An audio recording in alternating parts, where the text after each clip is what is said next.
Sports presents The Last of Basketball.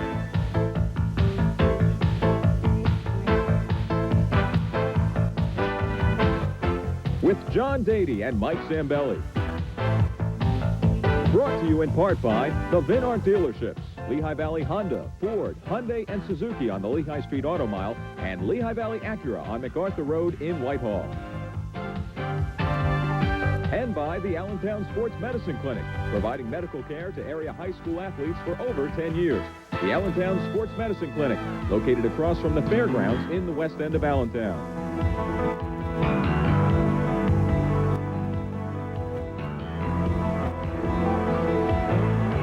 Hello there, everybody. I'm Johnny Dady along with Mike Zambelli, all set to bring you boys 4A championship basketball for the District 11 title.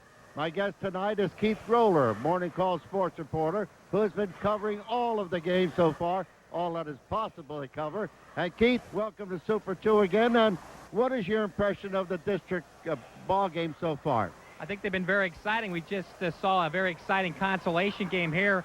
Parkland won it at the buzzer on a 18-footer by Josh Stelzer. That means they're going on to the state playoffs, and once you get into that thing, anything can happen. All right, now, all of the teams except Class 3A boys and girls will have 3 representatives in playoffs. The 3A boys and girls will only have 2. That means that this afternoon we will have Saucon Valley, Jim Thorpe, and Salisbury going from 2A boys. Tonight we'll have these 2 teams, Whitehall and Easton and Parkland going. Right. Did you get any girls' scores today? I didn't pick up anything. They're all tonight. We had a triple header up at Martz Hall in Pottsville beginning at about 6 o'clock. And when I left the office to come down here, we didn't have any scores. We'll be getting them shortly. That first game up there is probably over by now. Okay. Now, how do you size this one up, the 4th meeting between these 2 teams?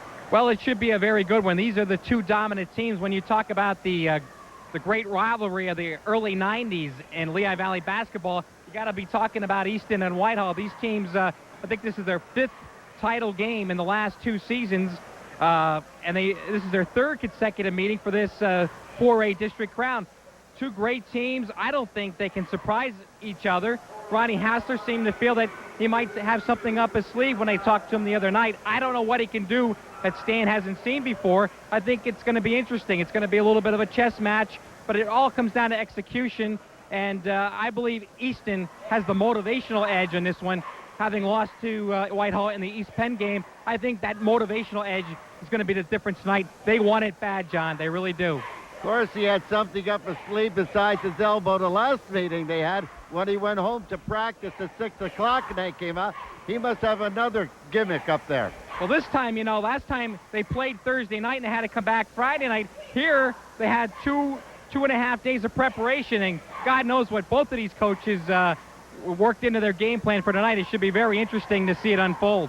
I doubt we'll be able to see a repeat performance by Steve Jones. That night against Easton, he went over, around, and under Fitzpatrick, and I don't think you can do it twice. Well, I think Mr. Fitzpatrick is going to be determined to shut him down tonight, and that's going to be a key matchup in the ball game. Whitehall shot pretty well in that last meeting, especially in the first half. And the key, if they hit those threes, they're tough. If the threes aren't falling, then I think Easton's going to be right in there and maybe take over control of the ball game. Keith, the both Central Catholic teams, boys and girls, just got by semifinal game. Really sweated out, but they were both impressive last night in winning the 4A girls and 3A boys. Well, sometimes that's the way it works out. You fight like heck to win your semifinal, and then when you get to the final, for whatever reason, things seem to come easier for them. I was especially impressed with the boys, the way they performed in that second half last night. That's a good, tall Southern Lehigh team with a heck of a future. And the Vikings really got the running game, the up-tempo game going. They caused some turnovers. They did a super defensive job on some of Southern Lehigh's big people. And I thought it was just an impressive performance by Central. And I congratulate Richie Baxa on doing a super job, as well as Mike Kopp with the girls. I mean, I don't know how many times you can go to the bank with the Vikettes. I pick them. I wonder sometimes if they're going to let me down, but they keep coming through for me. I got to keep going with them time after time. Keith, go back to work. We'll see you later. Thank you very much, John. Have a good one. Yeah, you too. Keith Roller, sports reporter for the Allentown Morning Call. Well, looks like he's picking Easton tonight, but this guy never picks a winner.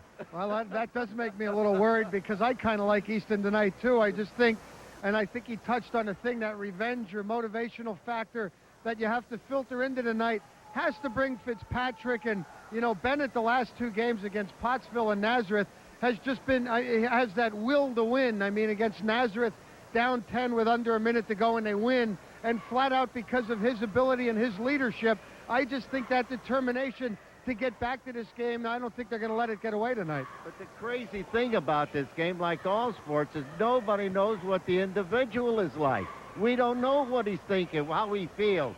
You know, we don't know if he's coming in here thinking about what aches him, what pains he has, or what's happening at home. And then we see his performance on the court, and he says, what a lousy job. Not so. It all depends on individual performance. Can they get them up to 110% each and every night? Well, and that's the key, particularly on Whitehall's side of it. You know, if you look at the stats in the meetings with these clubs, you look at a guy, and I'll just take Steve Jones in the middle. I mean, he might average about 9 points a game, but against Easton, he comes up with a 22-point performance.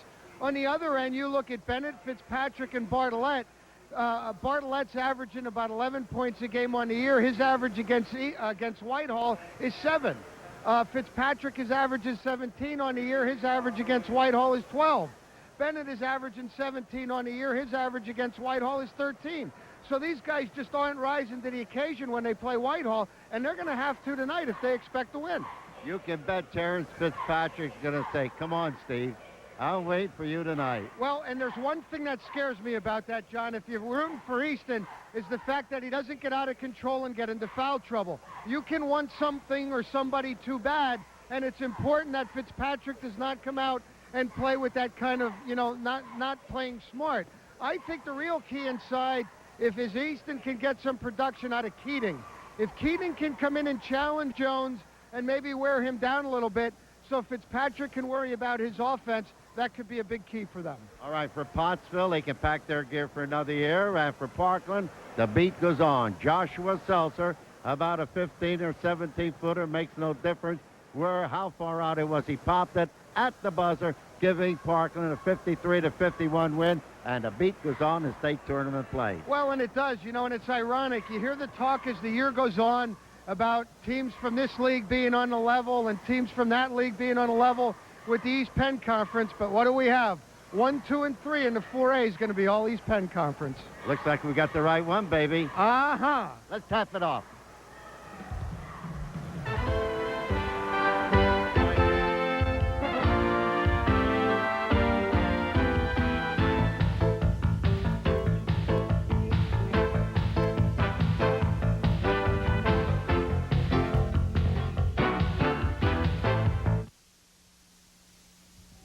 What are we doing here at ABE Car Care Center? By getting the machine inspected. The sticker runs out tomorrow. You always wait till the last minute. Oh, stop your moaning. Besides, I got to get the brakes checked. It hasn't been stopping so good lately. I wish I could get you to stop. Get me to stop what? Stop eating. Don't bug me. I got enough confidence in me for the both of us. You've got enough everything in you for the both of us. Car Care Plus at ABE Car Care Centers. From the little leagues to the big leagues, for working out to lounging around, suit up with Russell Athletic, now available at Bethlehem Sporting Goods. Bethlehem Sporting Goods, a Russell Athletic team specialist, carries a large selection of Russell Athletic tees, shorts, and uniforms. Plus, Bethlehem Sporting Goods offers custom lettering, screening, and embroidering of group and team Russell Athletic wear. Come by today for Russell Athletic wear and all sporting goods needs at Bethlehem Sporting Goods, the team sport and trophy specialist. Even if you're just thinking about buying a new car or truck, come into Lehigh Valley Ford, Honda, Hyundai, Suzuki. There are over 500 cars and trucks starting at under $7,000. Payments under $125 a month. But you must come in now. Get the car you want at the price you want at the payment you can afford. And your trade will never be worth more. At Lehigh Valley Ford, Honda, Hyundai, Suzuki. A supermarket of selection and savings under one roof. Conveniently located on the Lehigh Street Auto Mile.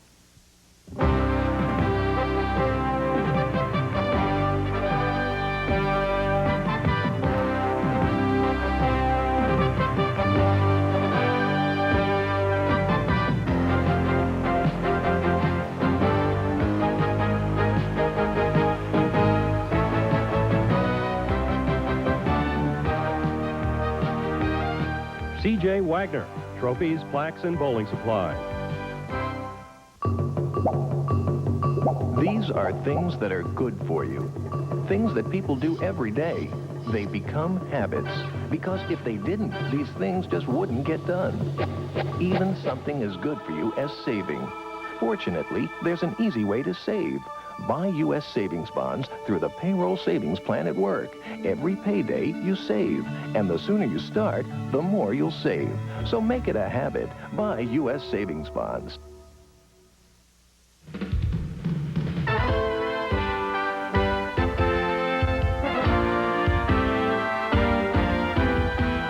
Only one team in the last 5 years has won East Bend Conference Championship after taking the best season league record into the postseason playoffs, and that was downtown Central Catholic in 1989. This 1991-92 season, Easton had the best seasonal record at 18-2. Whitehall was 16-4. But lo and behold, or heavens to Betsy, Whitehall, which had the best league record in the 1990-91 season at 17-1, lost the East Bend Conference Championship to, guess who? If you said Easton, you were right. And the Rovers were only 14-4 in regular season play. The picture reversed itself again this year. Whitehall was on a mission. They had a score to settle, and they did. On Friday night, February 22nd in Bethan's Memorial Gym, Steve Jones completely outplayed Terrence Fitzpatrick and scored 22 points to lead Whitehall to a 58-52 win and the East Bend Conference Championship. It was quite a ball game. Fitzpatrick had 13 points, Mark Davis 15, and L.J. Bennett, the league's most valuable player, was held to just 10. Matt Zoke had a super night for the Zephyrs with 14 points, and the sophomore sensation Pistol Pete Lisicki chipped in with 12. Only 2 in the entire second half, and both from the foul line. Now, this is the fourth meeting between these two teams this season. Easton won both regular league games by scores of 38-25 and 42-38. But Whitehall is riding a 12-game winning streak. But hold it, watch out for number 12. It's not a good number. Easton had a 12-game winning streak come to a halt at the hands of Pottsville. Central Catholic had an 11-game winning streak come to a halt at the hands of, you guessed it, Easton. Nazareth had an 11-game winning streak come to a halt at the hands of Salisbury. And Pocono Mountain had a 10-game winning streak slapped by Nazareth. Now, how did these two teams get here tonight? Well, Whitehall beat Deerell 52-41 in the quarterfinal game, while Easton was just getting by Nazareth 92-87 in 2 overtime. In the semifinal round, Whitehall 50, Parkland 44, and Easton zipped and ripped Pottsville 64-47. So it looks like we got the right one tonight, baby. Well, we really do. As you look at the Zeps warming up there, and as Keith Greller said, these two teams are championship highs as they just keep meeting heads. And the Whitehall Zephyrs are currently holding a 2-1 edge with the district crown last year, the East Penn Conference this year. Easton won the East Penn Conference last year, and looking to turn the tricks. There's Kathy Hassler and her newborn baby. Well, not newborn, I guess about a year old now. She was born about a year ago, so trying to get a little airtime there. Mom trying to point out the camera. There's Dad. There's Dad down there working. Got the black shirt tonight. Oh, yeah. All right, another games here today. Salisbury eliminated Catasauqua. The Falcons go on. Saucon Valley won the 2A championship, defeating Jim Thorpe. And, of course, we have this big one coming up after the consolation game in which Parkland defeated and eliminated Pottsville. Here's the schedule for tonight. 3A action girls game. Bethlehem Catholic is meeting North Schuylkill for the championship up at Martz Hall in Pottsville. Girls 1A consolation game, Cardinal Brennan meeting Mahanoy area at Pottsville. And the championship game, Notre Dame meeting Pottsville Nativity, also at Martz Hall in Pottsville. Our officials for tonight, you see Rod Strobel on the left, Frank D'Angelo in the middle, and Bill Murphy to the right. That's as you're looking at the screen. Another side note to tonight, John, something that the Central Catholic boys achieved last night. You'll recall the football program won a District 11 championship, and the boys basketball team duplicated that last night. Easton boys have won a District 11 championship in the 4As. The boys have an opportunity to duplicate that tonight. A rare double at a high school. All right, and Easton's head football coach Bob Shriver is here tonight. He is assistant athletic director at Easton High School to Bob Kern. Our national anthem.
We're ready to go.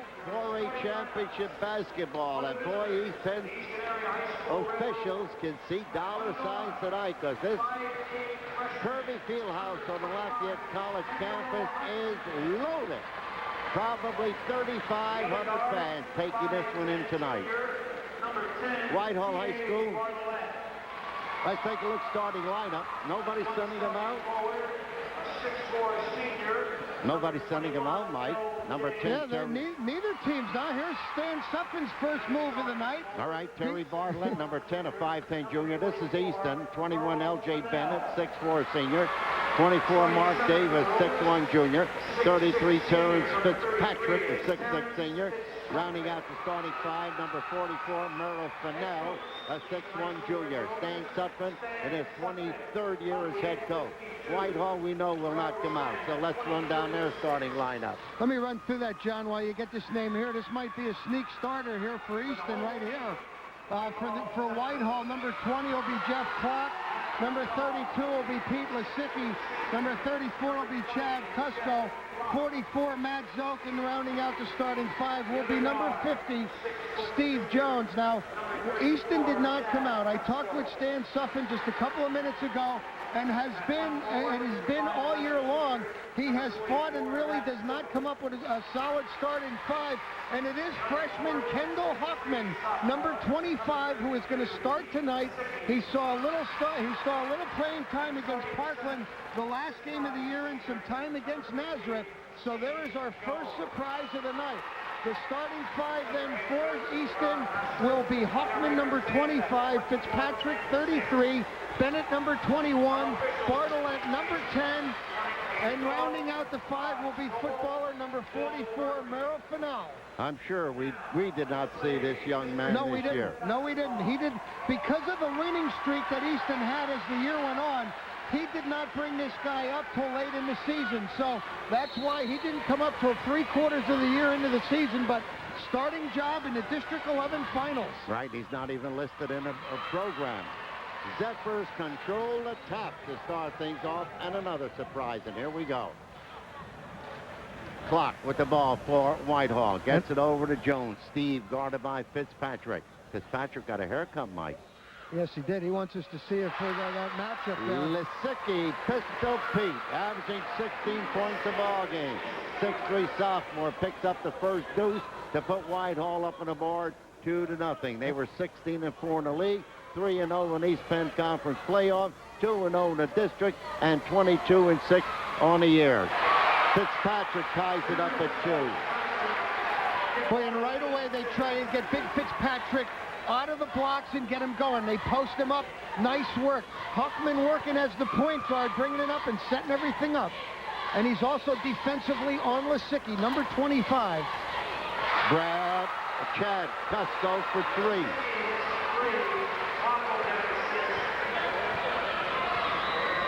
Whitehall 5, Easton 2. Bennett a fadeaway from the foul line, a line drive shot. 5-4. Geez, these guys don't miss, do they? LJ's been playing like a guy possessed. He's just been uncanny, doing everything it takes to win, whether it's rebounding, defense, offense. We know he can play. Just having an outstanding district tournament. And he's averaging 16.2 points a game. That is in East Penn League play. Cusco not good. Rebounded by Fennell. Here's L.J. Bennett, East Penn Conference most valuable player. Drives off the glass. Not good, and there's a whistle and a foul. Called by Frank D'Angelo. Whitehall, which we saw in that East Penn Conference championship game, mixing things up. Not tonight. They've been straight into that matchup zone. Bennett just attacked, not looking, just doesn't get a favorable roll there, but drew a foul to go to the line for 2. Foul against Chad Cusco.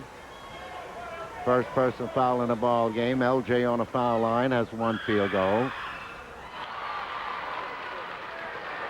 You say, what happened? What's Fitzpatrick doing? Practicing? Yeah, I guess. There he is. He's should smiling get a little bit. technical on that.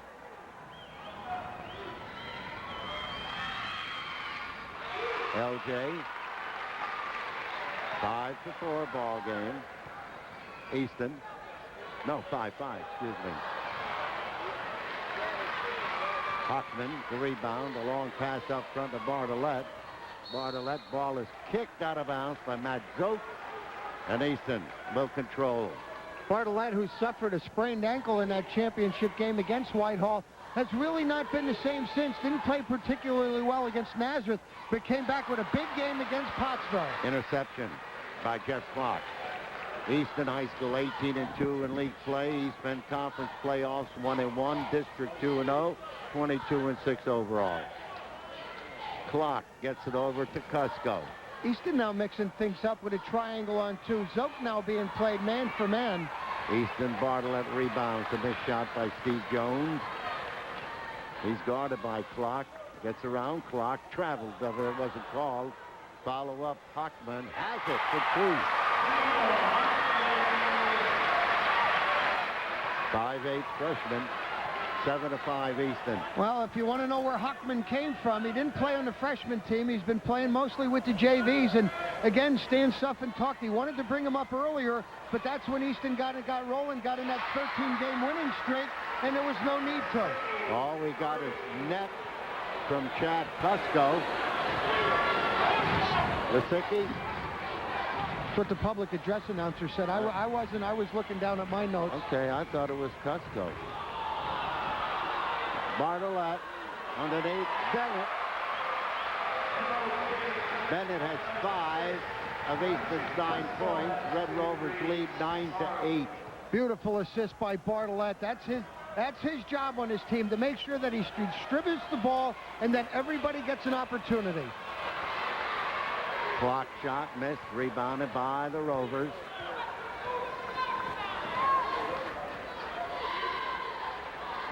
Cochran. Fitzpatrick. Yes. Second field goal, Fitzpatrick. 9-8. We're about halfway through this. 11-8. Right, halfway through this first quarter, and have not heard of Steve Jones yet, the guy who played so big in the championship game. He had 1 shot from the foul line and missed that. There he is with the ball right now. Gets it over to Zoke. Baseline shot, not good. Scramble for it. Bennett clears the board. Lost the handle. Gets it back. And gets it up front to Bartlett. Fitzpatrick got a piece of that shot inside. Oh, that wasn't a good shot by Bartlett. No. He didn't even look. He just got to the three-point line and fired it. On a line drive, it was like throwing a ball up to a second baseman or an infielder covering second. Well, and more than anything, he didn't try to break the zone down. I mean, you didn't make any passes, and Stan Suffin on him immediately. There was a whistle, so forget the three-point shot by Matt Zoke.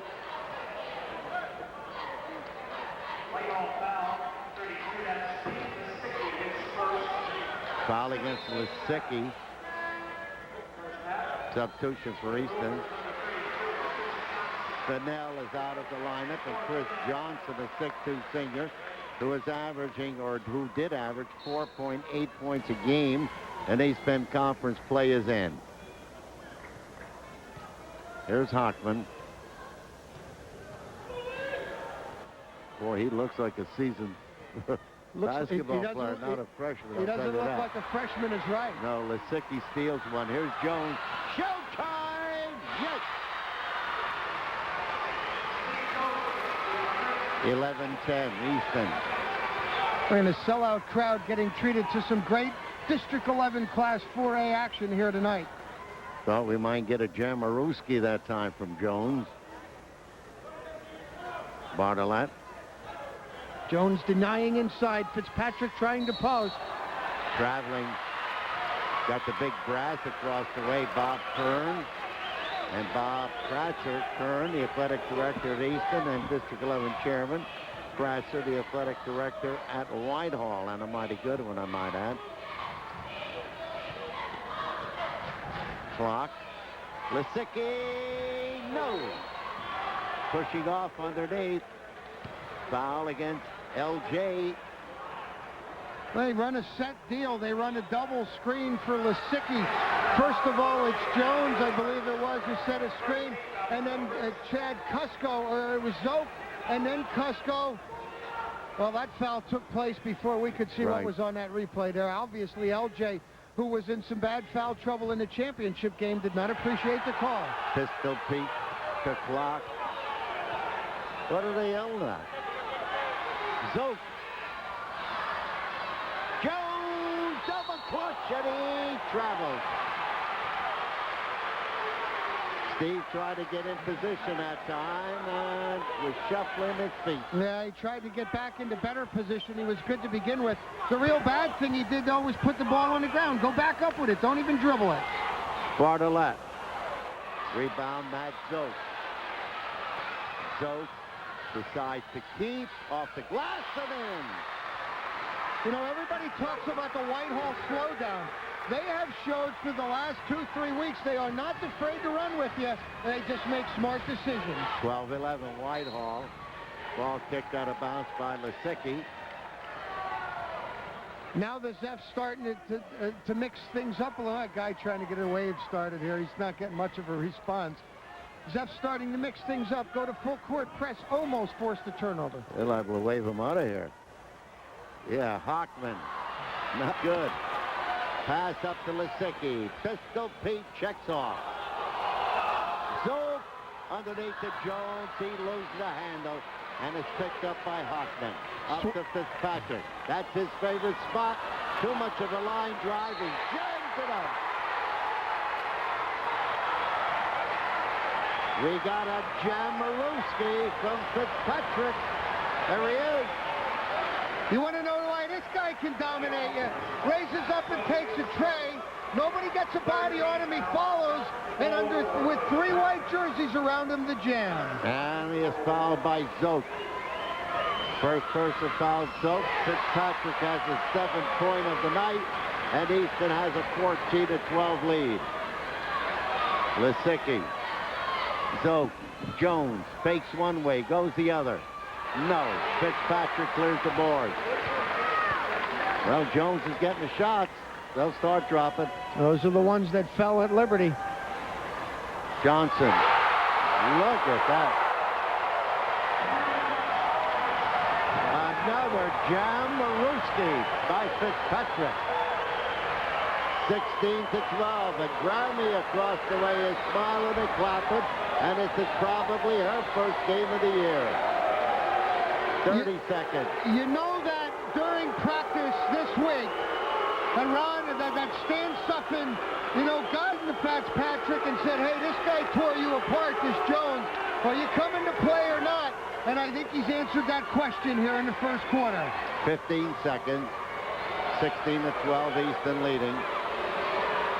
Well, this could be a real momentum swing here if they could free Lysicki up or whatever and come up with some points. He's going to get it off. Lysicki, not good. That's the end of the first quarter. Easton, 16, Whitehall, 12. We'll be right back.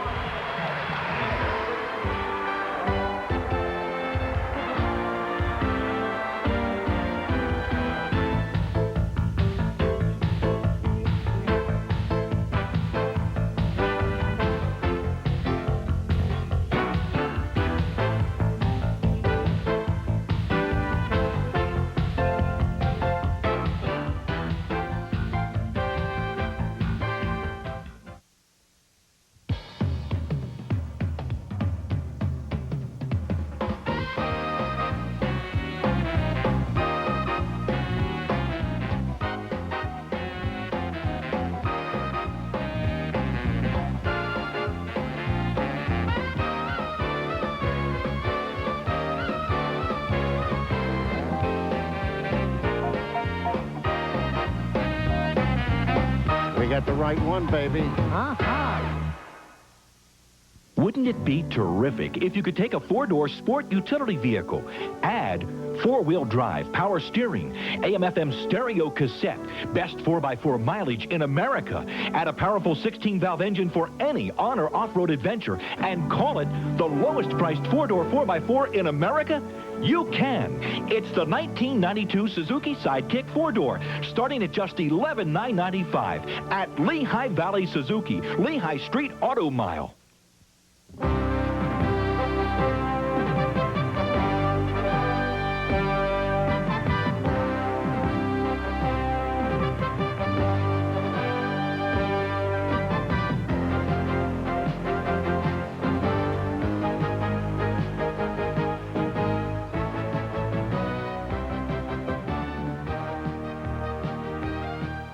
C.J. Wagner.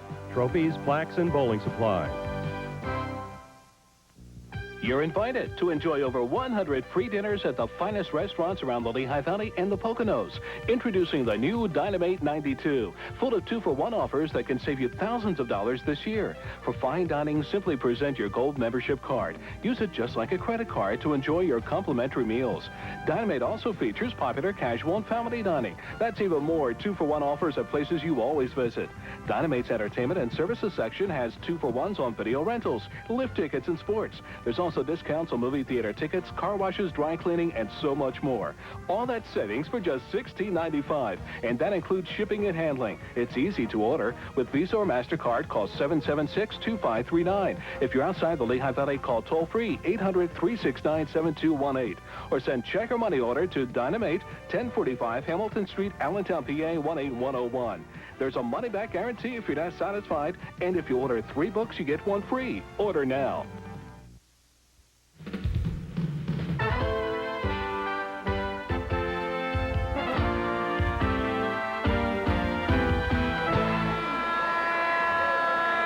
At the end of the first quarter, Easton 16, Whitehall 12.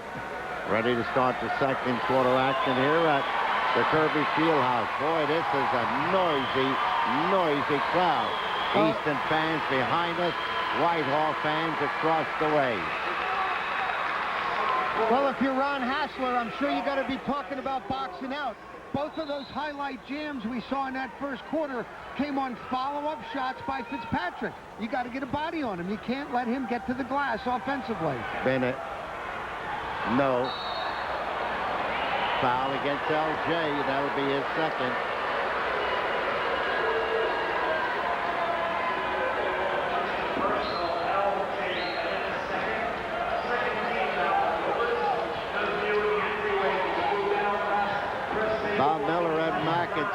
Stan Sutphin's assistant at Easton.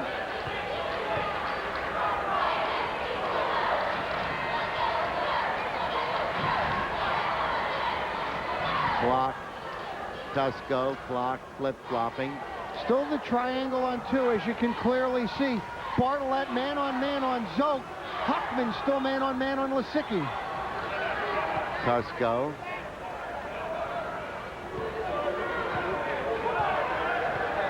It's a good move by Whitehall. They were running a little bit. They were up-tempo. They really needed to slow things down and get it under control for Lysicki. Lysicki for 2. That's Pistol Pete's third field goal. 16-14 Easton. Boy, what a great stroke he has. Not too many guys going to be able to run their man off 2 screens like that and turn and square and convert. Fitzpatrick went over everybody. Jones is up high, loses it, and Fitzpatrick gets it. And he was fouled.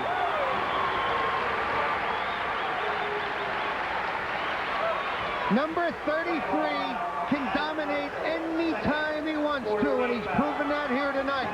He's just awesome on the boards. He's coming down with everything, a follow-up and a foul. Fitzpatrick has 11 points already. Well, and his average against Whitehall on the year is just 12. Cusco. Lysicki, no. Rebounded by Bartlett. Gets it up to Hockman. LJ lost the handle to retrieve the ball. He's picked up by Lysicki. Gets over to Hockman. Boy, I can't believe this kid's a freshman. Not solid. The way he acts. He's solid. He's a polished player. He's not even built like a freshman. No, he isn't. His legs are nice and thick. Nice defense by Clark. Look out. Fitzpatrick tried to go for a jam, and he took the ball right in his hand. He said, hey, where's that ball? Foul, this one against Chris Johnson, his first.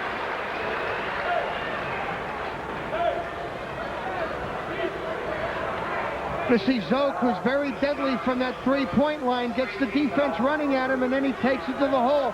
The trick occurred out in front. No shot. Now Whitehall, well, no, Whitehall will shoot. Foul was on Johnson out in front, though, not on Fitzpatrick.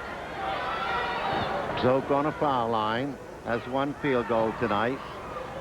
You know, we really can't lose sight of everything here. Easton is really playing a heck of a first half, You look at Ron Hassler, Jerry Radoka to your right, Joe Starner to your left. Easton holds a 2-point edge over Whitehall. They're right in the thick of things.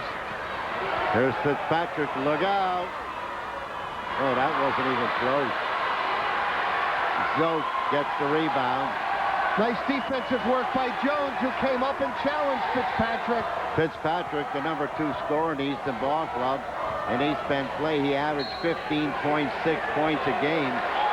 Forget that field goal by Pistol Pete Lisicki. There was a foul. Well, it's going to go against Cusco. I don't know if we're going to get another look. He's trying to screen and free somebody up over in the corner, and the officials right on top of it say he was moving. Cusco's going to have to sit. Dennis Love next to him, freshman coach, and does a lot of scouting for Coach Hassler. All right, he has 3 personal fouls, so keep Genicola now into the lineup, replacing Cusco. Cusco with 1 field goal, a 3-pointer. Here's Hockman, fires it, not bashful, I'll tell you that. Off Patrick's fingertips and out of bounds. These are the spurts that just kill Easton. They're not getting, the last 3 possessions, they are not getting good shots. Fitzpatrick pulled up on a breakaway with nobody under, you don't need. Hockman, a freshman, forcing it from 3-point line, doesn't draw iron. Those are the little spurts that get Easton in trouble. Enrollment at Easton High School is 1,348. Personal foul against Johnson. Chris, that'll be his second. Inbounds to Zoe, to Clock.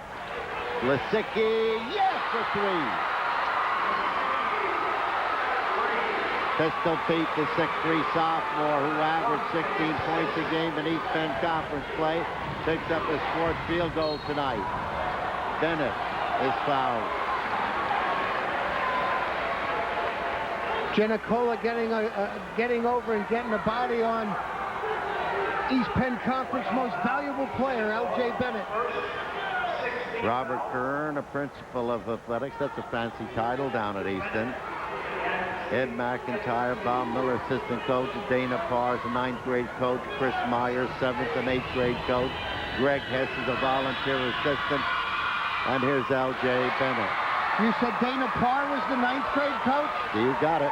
Excellent basketball player in the early 70s. I remember him. Dana Parr could play. His father never missed a game. He used to have the white hair. That's right. Long white hair. Easton, I believe, won a district championship in one of his years. That's right. He was a backcourt man. He's a player. That's right. All right. Bennett missed the pair from the foul line. He's only 1 out of 4. Genicola to Clock. And Whitehall with a 1-point lead, 19-18. 4:29 remaining in the first half. Whitehall just has that ability to slow you down and quiet you when you get rolling. Lisicki slipped around the rim. Fitzpatrick cleared the board, and here is Kendall Hockman. Easton needs a good offensive set. Genicola now dropping down in front of Fitzpatrick to deny him the ball. Bartlett traveling with it.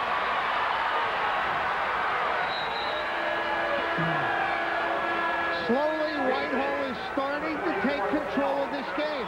They are getting back to that series where they're frustrating Easton. You can clearly see Bartlett, he's trying to raise up. Let's take a look at yeah, that's a walk. He established that left foot as the pivot foot, and before that ball was on the floor, he had that off the ground. That's a good call by the officials. Genicola to Clock. They flip-flop. Zoe.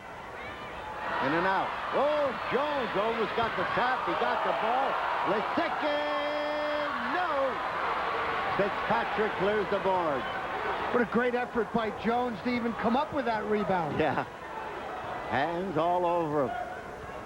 Bodies in front of him. It's what it's all about. It's desire.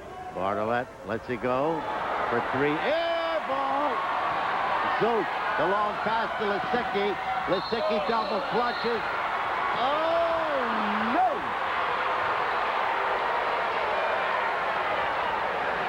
Traveling ball against Lisicki. He caught the ball, he established his position, and then shuffled when he gave the little head and shoulder fake. 19-18.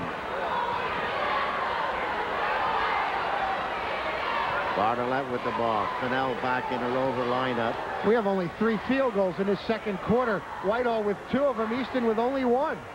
Fennell, Bartlett, 250. We're going to get a walk.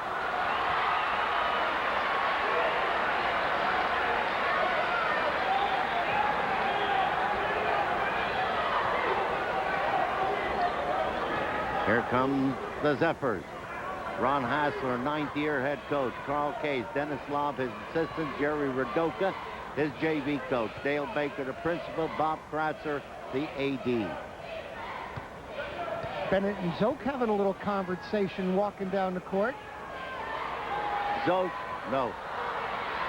Jones goes airborne, picks it up, throws it up. Not good. Rebound by Johnson. He stepped on the baseline.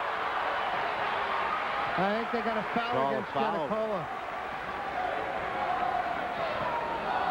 Keith, a member of the football team also. Let's take a look. Only a junior. He's going to come over. He was in good position to come up with a board. A little bump foul in there. Giannicola, you see questioning it. That looked like some good pressure there. But little body contact and weren't enough for a personal foul. 7th foul against Whitehall. 2nd foul against Giannicola. Johnson on a free throw line for the first time. He's scoreless. This is a 1-1. Oh, yeah, Stands up. Look at the sexy shirt the old boy has. This place is jam-packed. People standing at the corners. People standing up along the top. Johnson, 19-19. Johnson averaging 4.8 a game this year, but at times has really played spectacular. Just has not shown the consistency that Stan Suffin would like. He's played in 18 games, averaging that 4.8 a game, but at times has really looked excellent. I like him. Every time we saw him, he had a good ball Played game. well against Pottsville the other night. Giannicola looking for help. Clock. Jones. They got a double on Jones down low. Clock. Lets it go for 2. No. Bartlett. 20-19 Easton. You know, if anybody sees that score at 20-19 is going to think, well, my God, Whitehall slowed it down again. Yeah. Not so. These two teams just are not putting the ball in the basket. Bennett. Lisicki to Zoke. Zoke, it's 2-on-2. He keeps... Oh, an offensive foul.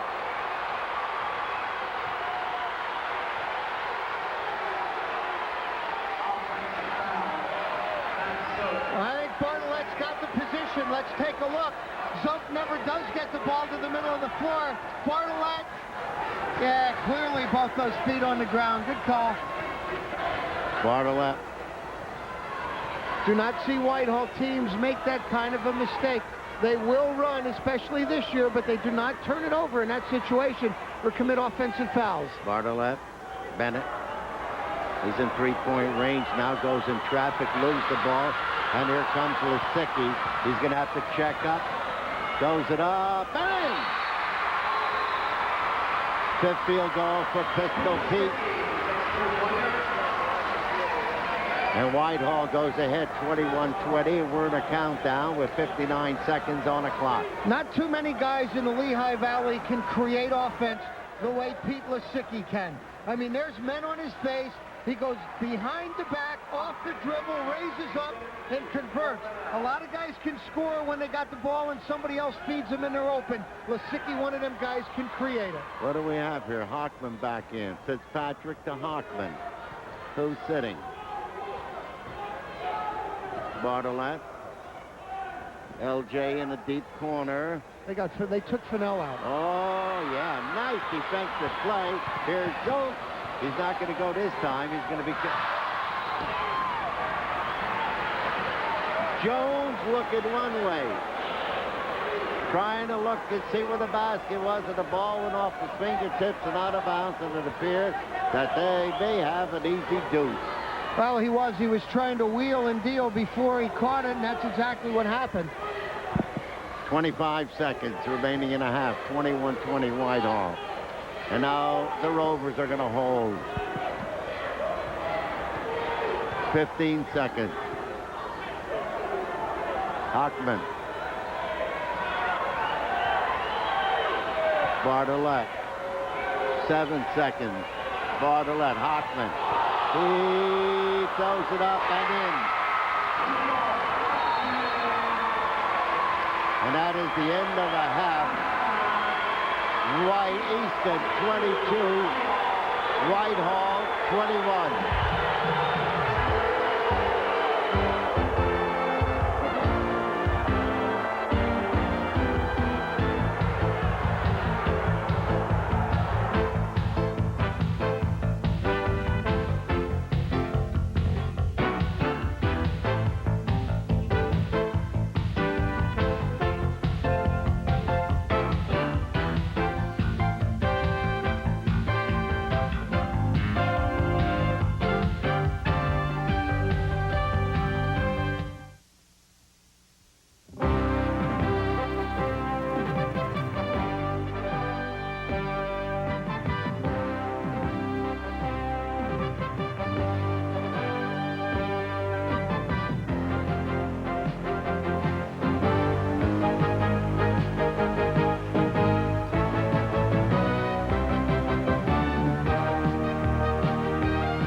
C.J. Wagner, trophies, plaques, and bowling supplies. Even if you're just thinking about buying a new car or truck, come into Lehigh Valley Ford, Honda, Hyundai, Suzuki. There are over 500 cars and trucks starting at under $7,000. Payments under $125 a month. But you must come in now. Get the car you want at the price you want at the payment you can afford. And your trade will never be worth more. At Lehigh Valley Ford, Honda, Hyundai, Suzuki. A supermarket of selection and savings under one roof. Conveniently located on the Lehigh Street Auto Mile. What are you doing here at ABE Car Care Center?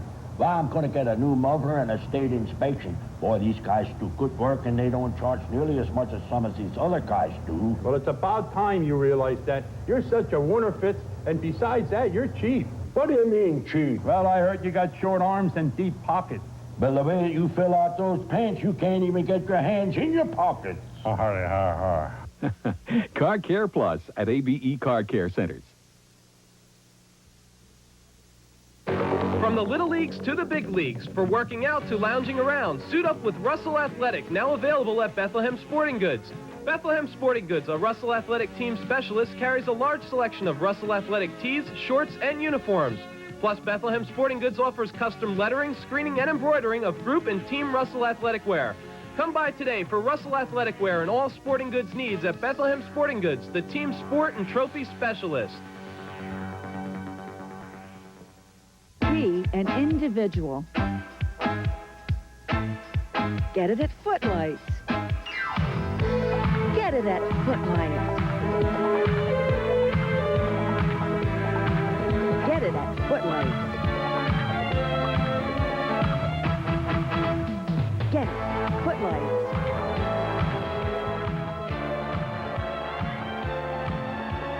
Get it.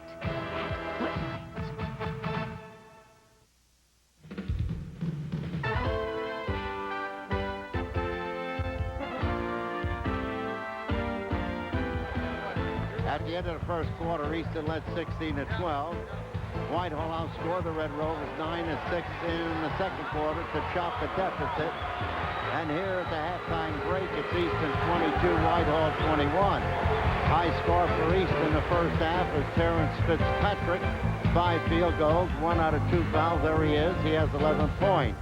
Terry Bartlett was scoreless. L.J. Bennett, 5 points and 2 field goals and 1 out of 4 fouls. Chris Johnson, 2 out of 2 from the foul line for 2. Kendall Hockman, the freshman, 2 field goals for 4. So the line for Easton, 9 field goals, 4 out of 8 from the foul line for 22. Only 4 personal fouls called against the Rovers. High man for Whitehall as usual. Pistol Pete Lisicki, 5 field goals. There he is, the sophomore, 6'3". 2 of his 5 field goals are 3-pointers. He had 12 points. Jeff Clark and Keith Genicola fail to score. Chad Cusco had 1 field goal, a 3-pointer.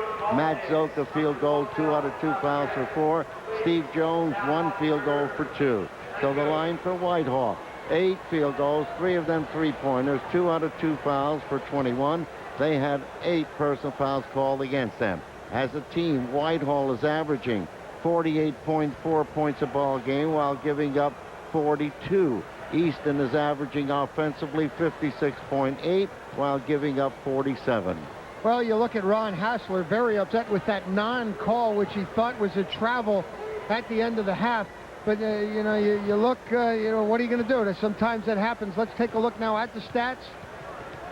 For the first half, you'll see Easton, which had a real good first quarter, did not get things accomplished in the second quarter, however. They were 9 for 24 shooting, 37.5%, 4 of 8 from the free throw line, 50%, not championship caliber, and they did commit 8 turnovers. For the Zephyrs, they were 8 for 25. They shot 32%. Perfect from the free throw line. They committed 6 turnovers. Neither team really taking control in that second quarter, with Easton coming out the best of it with that Hockman controversial goal, we'll call it, at the end. John, if you flip that around just a second again, your scorecard, Whitehall up to their old tricks again. You know, you look at here, Bartlett scoreless in the first half. Bennett, who's been lighting it up, has only 5 points in the first half.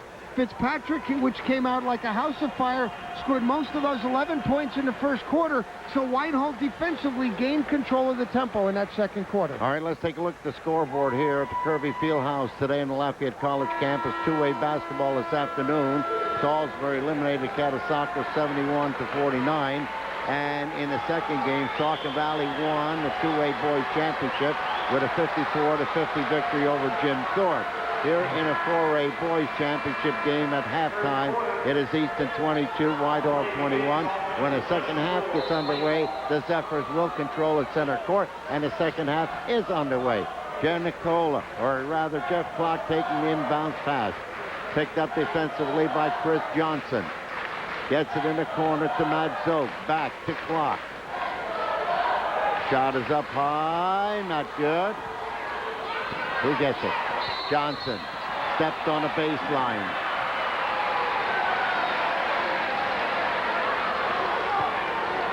And so the Zephyrs will get possession. Tough break for Johnson, who really outraced Lasicki to the basketball and just stepped on the baseline. Frank D'Angelo right on top of the call. Clock. William Maloney, superintendent of schools at Easton. Lasicki double clutches, look out. Ball taken out of the air by Zook. Underneath, and Jones, and he has it.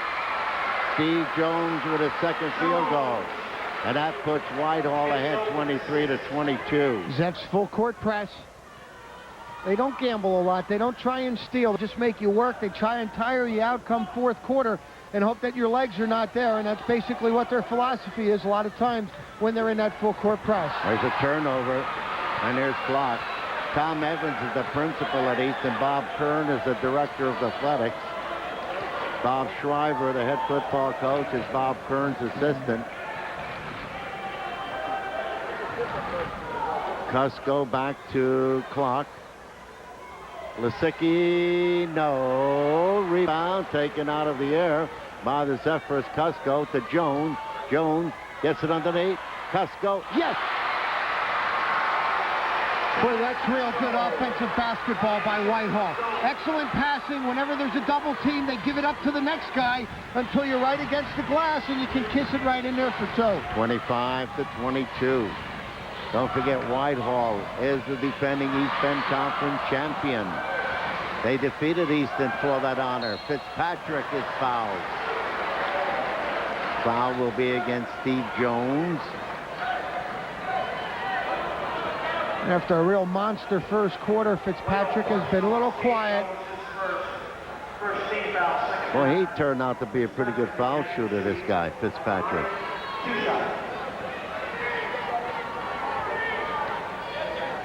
65% are on the year. Yeah, you see Jones challenging inside. 2 out of 3 from the foul line tonight to go along with his 5 field goals. Jones rebounds, wraps it up, but is fouled That's one thing he does when he gets a rebound in traffic. He wraps it up. He doesn't try to dribble away from anybody like a lot of kids make that silly mistake. And there he was fouled. Well, that's coaching, John. You know, you teach a guy that. You know, a lot of big men want a number one when they get an offensive board, dribble it before they shoot it. He doesn't do that a whole lot, although he did it one time tonight. When you get a rebound, you don't dribble it out of there all the time. You hold it above your head and you pass it out. And he does it well. Lisicki to Jones. Breaks one way, goes the other, and has it. A beautiful play. Let's roll it out. Oh, no.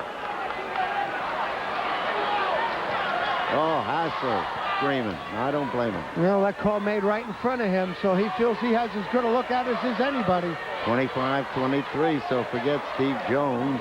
Field goal. Johnson, Chris. Bartlett for three. Has it. That's Terry's first field goal of the night and puts Easton up 26-25. We're in the third quarter before a packed house. Roughly 3,500 here at the Kirby Fieldhouse on the Lafayette College campus. Clock, Cusco. Clock averaging 4.6 points through the season. Cusco 4.9. Matt Zoke 9.1. Cusco, yeah! For three. 3 field goals. 2 of them are three-pointers. Cusco averages 4 points a game on the year. Against Easton, he scored 3, 9, and 5, and you say he has 3 field goals to here tonight? 28.6. Foul against Matt Zoke, and that will be his third. Bennett now getting inside. Nice position. Going to come up with a tough rebound. Zoke is going to be over there, and you're going to see him run underneath. Bennett goes to the floor, and Zoke picks up a personal foul. Inbounds to Hockman. To Bartlett. Bennett. Fitzpatrick has to go away from the bucket. Good help by Zoke. Fitzpatrick got it. 6th field goal, but his first here in the second half. 28-28. We're all tied with 4:10 remaining in the third quarter. Clock scoreless tonight. That's where they used to get those. That's where they used to get those points from the Buskirks and the Three Amigos in that backcourt. They hit the baseline. The Three Stooges aren't here tonight. I didn't see them. I saw the kids from Easton, the ball heads. Bartlett. Bennett. Yes. LJ picked up his third deuce. What a tough shot. Zoke, I thought, did a good job defensively of running Bennett to the baseline and really in tough position. That shot launched from behind the bankboard, hit nothing but net. 30-28, the Rovers. Cusco, clock. Cusco. Jones fakes one way, goes up and around, hits it, but he was fouled before the shot.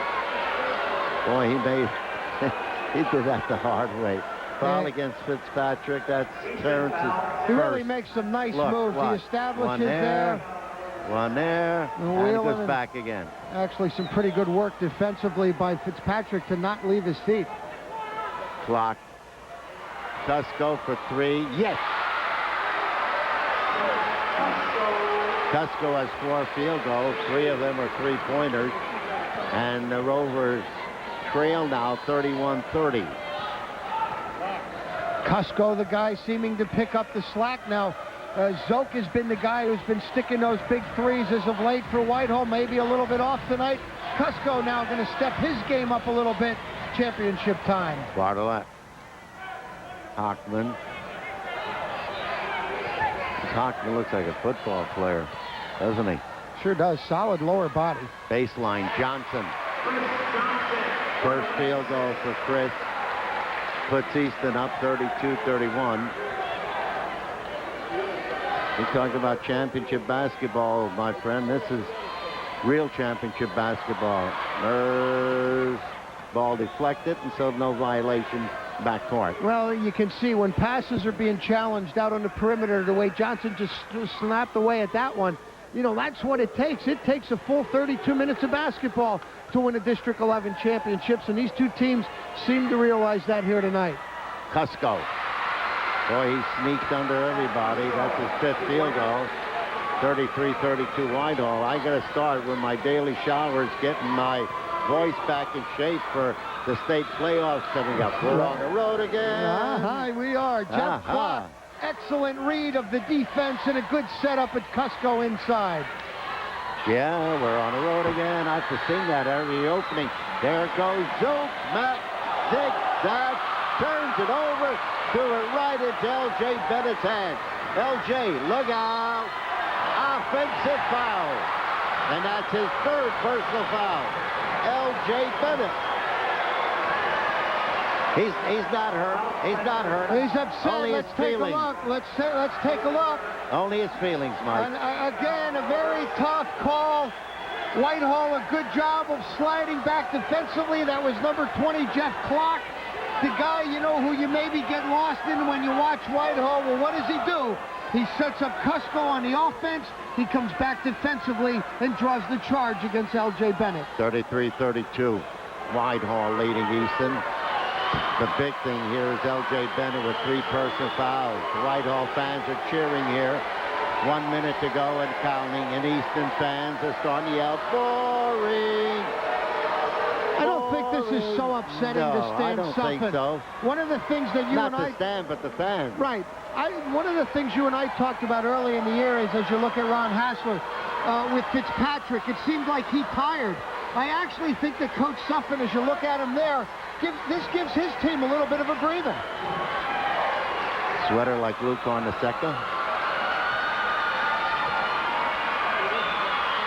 33-32 Whitehall, 25 seconds. Boy, great picture over there. Lasicki going over to get some instructions from Hassler. Sure. And Bartlett stuck his head right in there. All right, Coach, what is it? What are we going to do? Jerry Radoka adjusting his socks on your right. Joey Starner, the former Allen High star baseball and football player, now the trainer. Almost a turnover, man. 2 seconds, they let it go. No! And that is the end of the 3rd quarter. Whitehall 33, Easton 32. We'll be right back.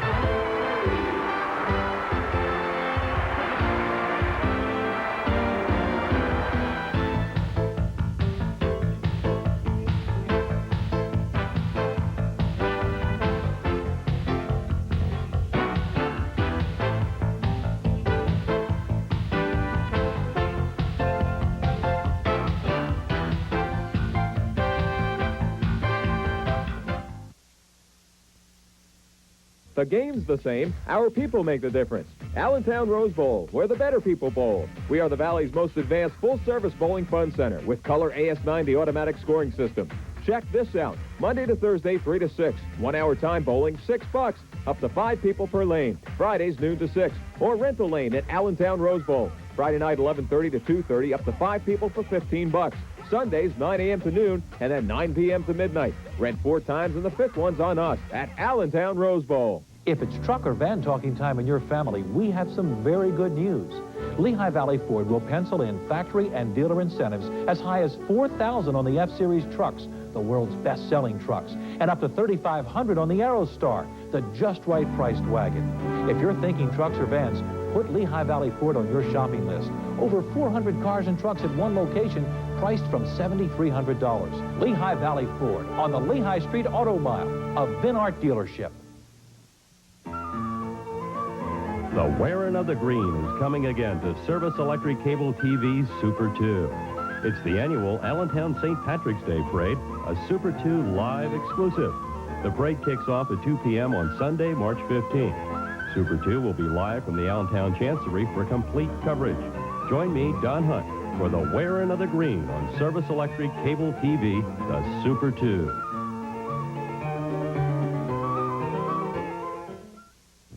You're invited to enjoy over 100 free dinners at the finest restaurants around the Lehigh Valley and the Poconos. Introducing the new Dynamite 92, full of 2-for-1 offers that can save you thousands of dollars this year. For fine dining, simply present your gold membership card. Use it just like a credit card to enjoy your complimentary meals. Dynamite also features popular casual and family dining. That's even more 2-for-1 offers at places you always visit. Dynamite's entertainment and services section has 2-for-1s on video rentals, lift tickets, and sports. There's also discounts on movie theater tickets, car washes, dry cleaning, and so much more. All that savings for just $16.95, and that includes shipping and handling. It's easy to order. With Visa or MasterCard, call 776-2539. If you're outside the Lehigh Valley, call toll-free 800-369-7218. Or send check or money order to Dynamite, 1045 Hamilton Street, Allentown, PA 18101. There's a money-back guarantee if you're not satisfied, and if you order 3 books, you get 1 free. Order now.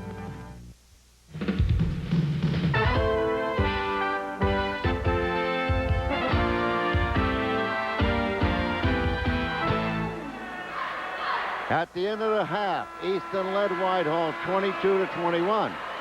But the Zephyrs outscored the Red Rovers 12-10 in the third period to take a 33-32 lead after 3 quarters of play. And here we go. And everybody on their feet. Easton, Whitehall, there you get a look at it. 8 minutes will determine the boys 4A District 11 champion for the 1991-92 season. Both teams having a good third quarter. Whitehall 5 of 7, 71.4%. Easton perfect on 4 shots for their 8 points. Whitehall committed 3 turnovers, their game total 9. Easton committed 4, their game total 12. Bartlett to Fitzpatrick. Terrence Hockman, the freshman. Fitzpatrick double team, throws it up. Not good. Rebound. Johnson loses it. Picked up, and there's a whistle, and there's a foul. And this one will be on Johnson. Johnson comes up with a heck of an offensive rebound here, but then doesn't use real good judgment. He tries to force it back inside, turns the ball over, and then trying to get it back, picks up a foul. That's his 3rd personal foul, and here comes the Zephyrs. They lead 33-32, and this is Jeff Clark, 5'10" senior.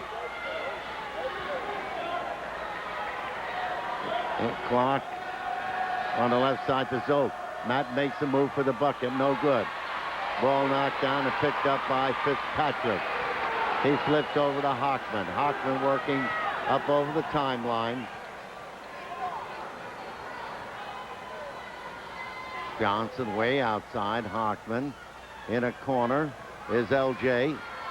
LJ, there was no place to go. Bartlett, matter of fact, I thought he could have been stepping on the baseline. They throw it away.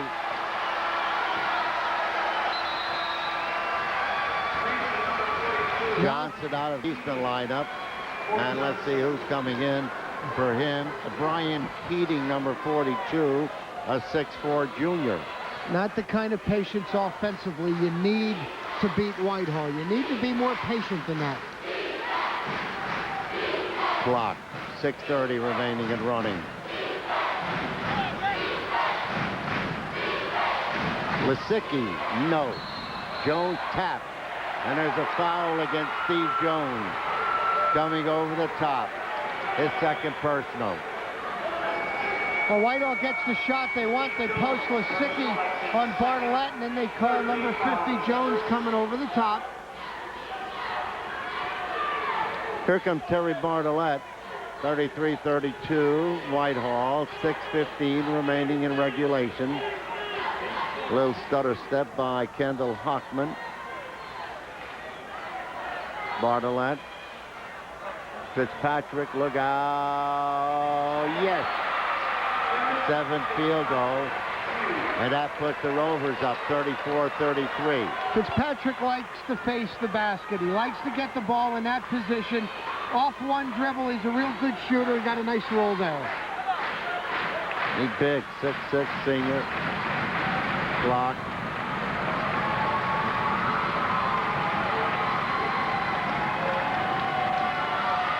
Oh, what a good move by Matt Zoke to end baseline.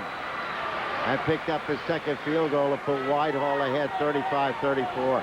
Might be a good idea for some of you junior high and even senior high basketball players to watch the tempo and the patience of this Whitehall High School basketball team. They could be up, they could be down on a scoreboard. It doesn't make much difference. Lisicki is fouled. They play under control. They show good judgment. They're not out there just running and gunning. Here Lisicki sees the black jerseys coming. I mean, look at the way he's slowed to gather himself. He knows he's going to get clobbered to draw the foul or go to the free throw line. Bartlett charged with his first foul. Lisicki on the free throw line for the first time. Pete had 12 points all in the first half, scoreless in the third period and second half of this ball game.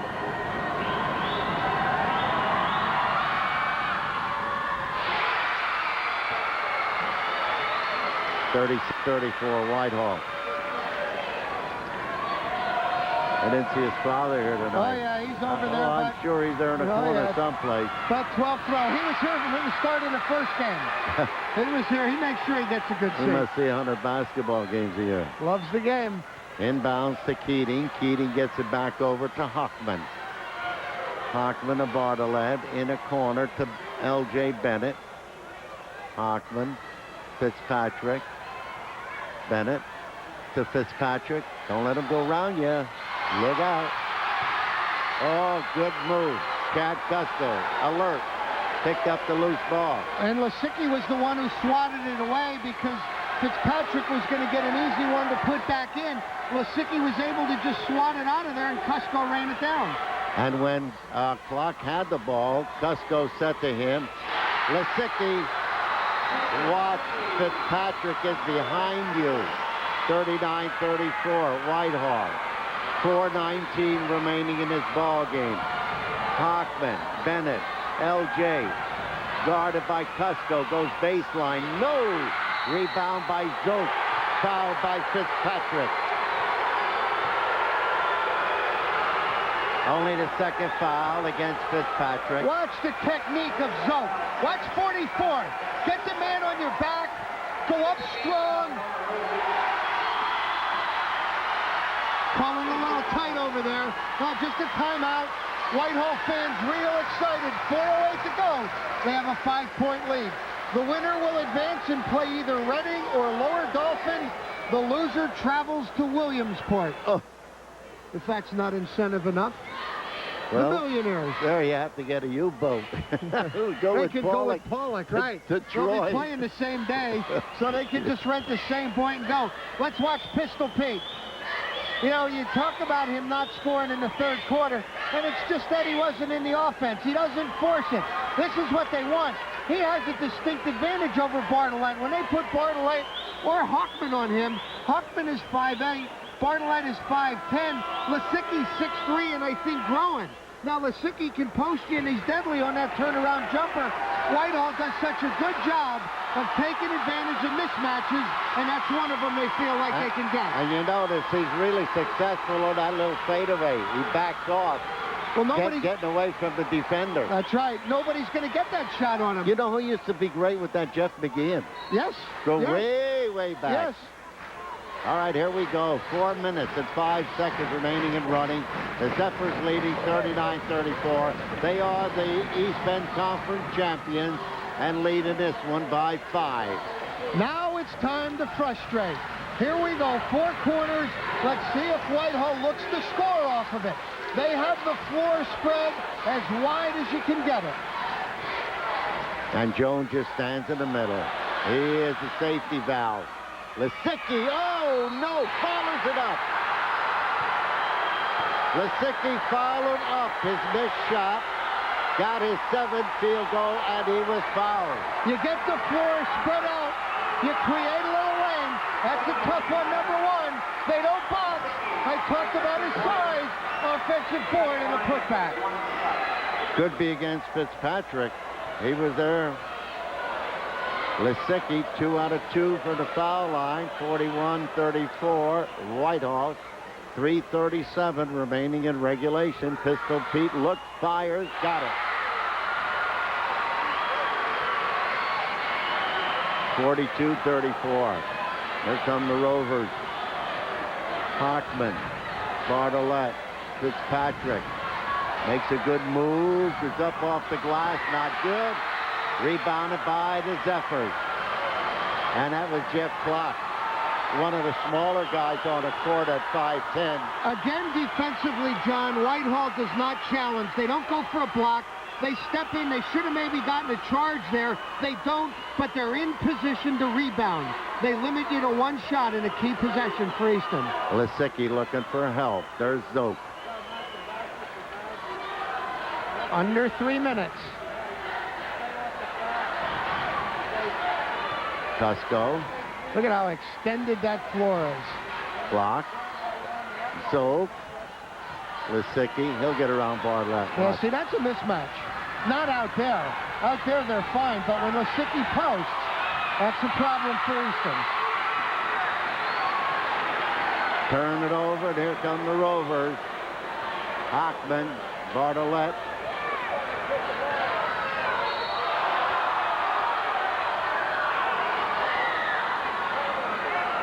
What was that foul on? I think it's Zoke. No. No, it's got to be Clark then. Clark. See, Clark slide. They get over there late. That's a nice job by Bartlett of finding just the littlest of seams there to draw that foul. Keating out of the Easton lineup. And Chris Johnson is back in, number 32. Hockman. Wow! That's a three-pointer for the freshman. 2. And we have a timeout. Easton wants it. 42-36, Whitehall. 2:17 remaining. Rod, that was a deuce. Rod, Fogo. A deuce. Yeah. Okay, we just confirmed it. I thought one official was signaling 3. And I think that's why I think we have more confusion with 3 officials than we had with 2. That's why Stan Suffin was out off the bench, too. He was looking for a 3 there, and he's only going to get a 2. We have a 6-point game with 2:17 remaining. Coach Hassler really upset with that last turnover. Not that it cost him the 2 points, but it cost him so much valuable time on that clock. You're down 6 points to Whitehall with 2:17 to go. I mean, you're borderline on getting beat in this basketball game. Well, they proved that against Nazareth, being down 10 with less than a minute to go, and they won a ball game. Well, Easton can come back in that kind of fashion.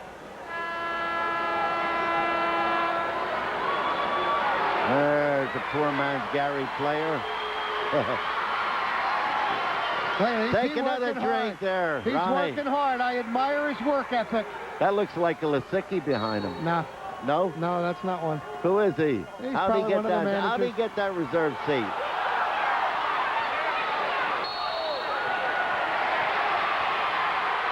Double dribble on Lisicki.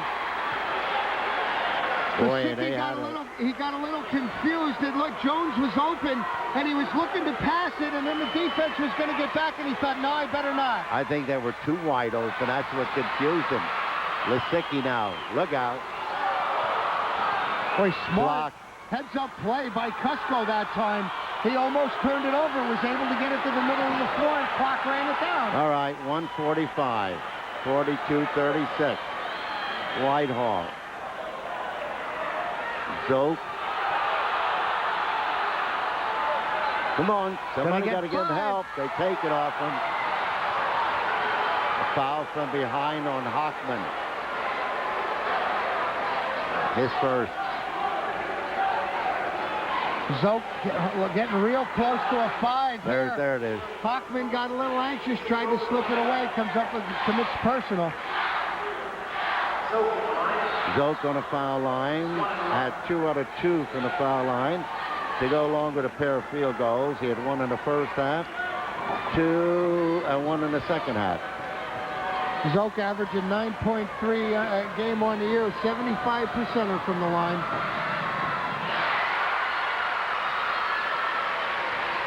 (43-36).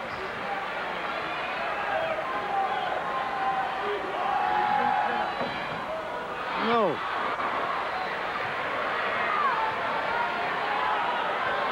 Bartlett. Don't forget the state tourney gets started at the end of next week. Good interior Whitehaller defense. It's going to go off number 34, Kusko. Boy, as he rose his game to the occasion tonight. Scored offensively, nice interior defense there. LJ looks for help, looks, gets it out to Fitzpatrick. That's the guy to throw to. He can go up a mile high. Nice play, Bartlett. Timeout, Easton.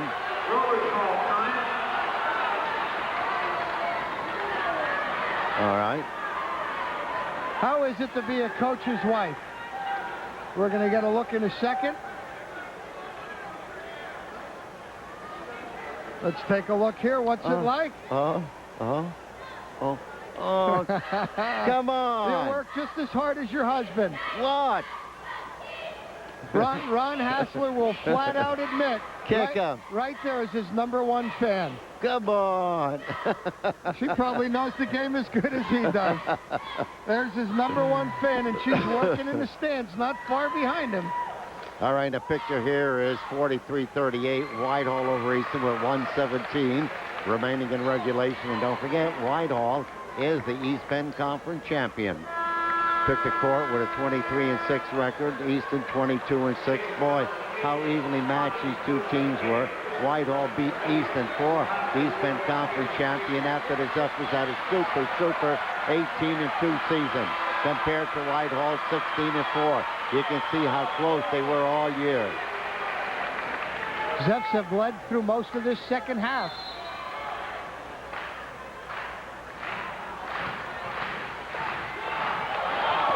Look out. Lisicki. Bennett gambling. Party should have come up with that one. Good crisp passing by the Zephyrs to break that full court press. Zoke. Foul by Hockman. Ron Hassler helping out the officials a little bit. What are you waiting for? Let's get the call. I'm waiting for somebody to yell intentional. I think we saw enough of that this afternoon. 1:01 remaining. Zoke on a foul line. Man hit his first three tonight and then missed his last attempt. 44-38.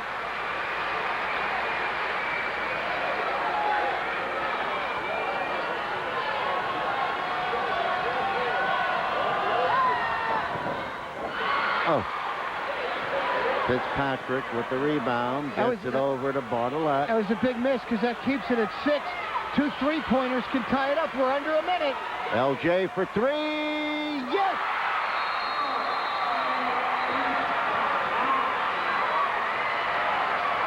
Timeout Whitehall. LJ Bennett with a major league 3. He brought him back from 10 down with under a minute to go against Nazareth. I mean, look at the distance on that 3-pointer. Lisicki was well extended basket. Nothing but net. Bennett's had a little bit of a rough night tonight, but we talked at the top about how he's been playing like a man possessed. That could be the start of a run for the Rovers. They trail now by 3. That was an NBA 3. There's no doubt about that. That had a lot of range to it, a lot of character. If there's any advantage, it has to go to Whitehall since they are one of the few teams that know how to play the ball. Well, at 46 seconds. Zoke has missed the second half of 2 free throw attempts. That's hurting them right now. You know that Easton's going to gamble defensively, but foul quickly. Whitehall still has the upper hand. They need to convert from the free throw line. Well, now let's see if we get that intentional foul. Right. We know it's going to be intentional. Let's see if it's called. Well, but as an official, you can't read that into it. And as long as Easton shows it, oh, look now, he was tackled. Oh, what a big play by Kusko again. My God, he was tackled. And no foul call back underneath the basket. It was stolen away. It was taken back then by Kusko. What a big defensive play. It took some time off the clock. And let's watch this. This is a steal and a turnover. Watch Kusko, number 34. He's going to come in and just take it away from the freshman, say, that's my ball. And a foul in front of the Easton bench puts Lisicki to the free throw line. 44-41. 41 seconds remaining. Pressure. You might expect that Lisicki's an 83%er from the line.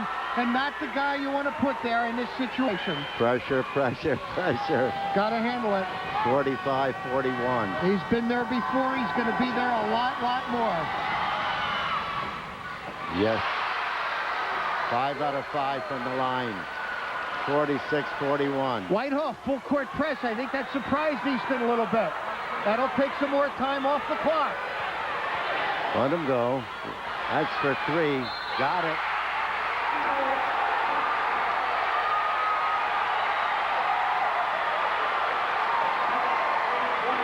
They're going to get a foul under the basket. They're going to get a foul for pushing off. Someone's going to get some freebies yet on top. Easton can tie it up. Wow. Oh, yeah. They're shooting 2 free throws here. Unless they're not in the penalty or in the bonus. They're not in the bonus. Okay. Easton's going to have the basketball, though. Let's take a look. Let's take another look at this. Timeout, Whitehall. All right, we're not going to get another look. But somewhere underneath the basket and boxing out and fighting for position, the officials got a zipper for pushing or holding or swatting away while the ball was in the air, which counted to 3. And Easton now will have possession. Due to constraints placed on us by District 11, Super Sports is limited to 2 cameras rather than our usual coverage of 3 or more. Now, once the districts are over, and that'll be tonight, we'll be back in action next week with at least 6 cameras and 2 slow-mo instant replays. And we thank you for your understanding. And I really don't think it's all District 11's fault. They sold the rights to another company. That company's the one that came up with these silly things.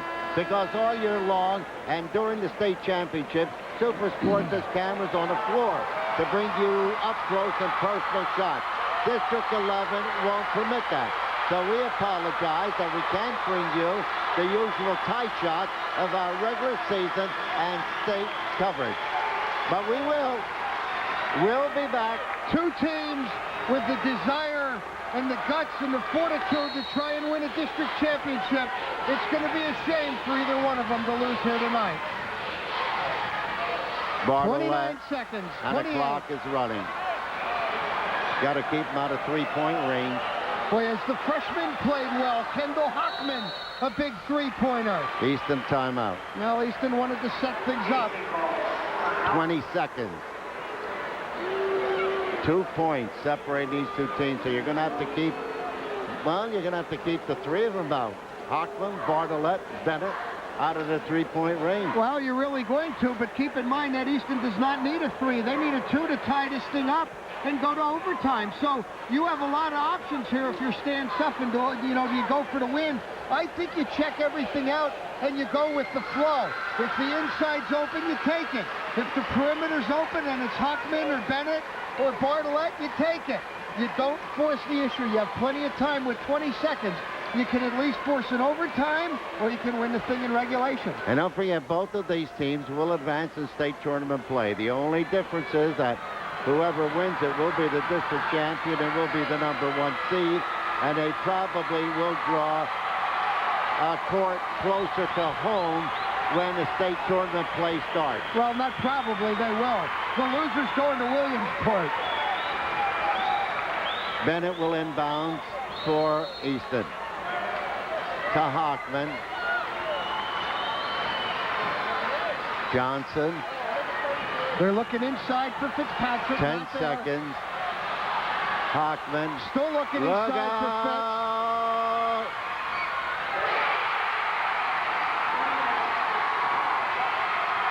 Fitzpatrick ties it up.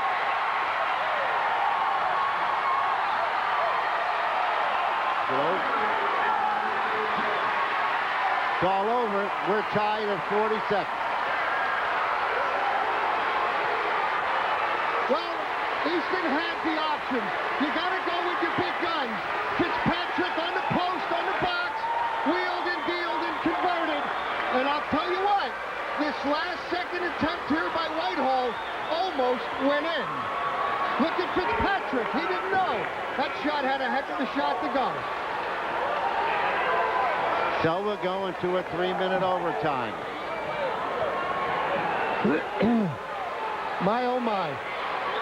Comes down to this.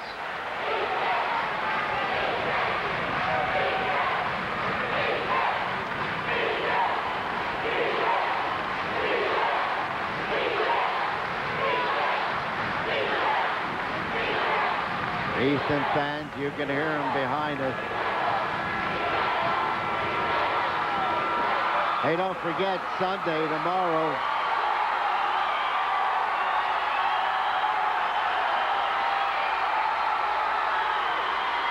starting at 2 o'clock, there'll be basketball on a Super 2 right up until 9 o'clock. No use trying to talk over the crowd here. I'm not going to try it. I'm about talked out. This is just as exciting as it gets. Easton fans behind us standing. Whitehall fans across the way were on their feet yelling.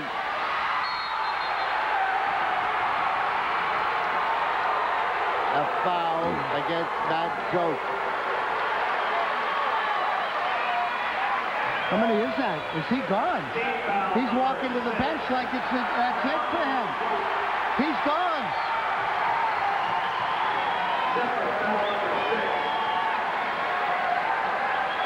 Zoke is gone, and that definitely hurts. Dejected, tough young man right there. He has hit some monumental shots for this team in the last month. It's going to come down to Giannicola. He's going to have to come in and play well. Getting some instructions now from Coach Hassler.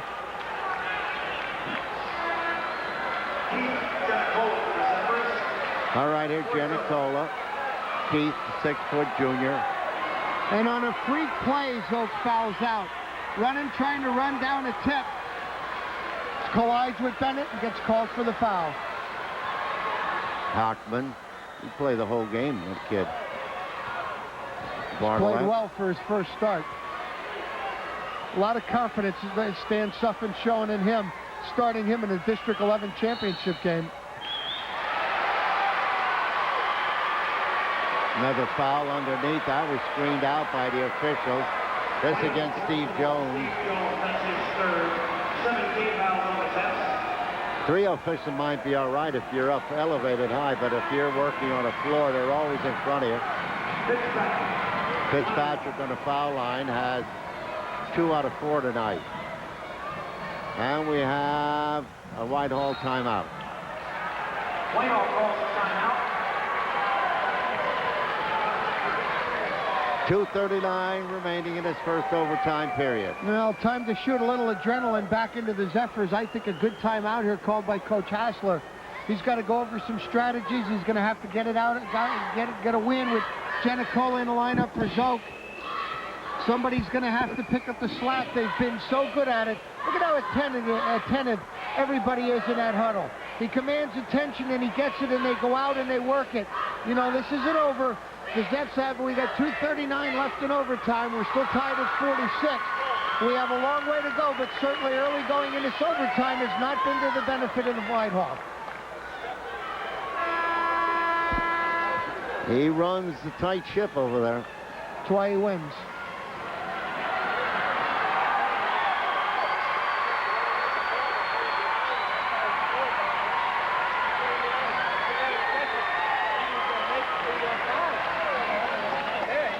Fitzpatrick on a free throw line. 2 out of 4 tonight. We're still tied at 46. This is a 1-1. He can break the tie.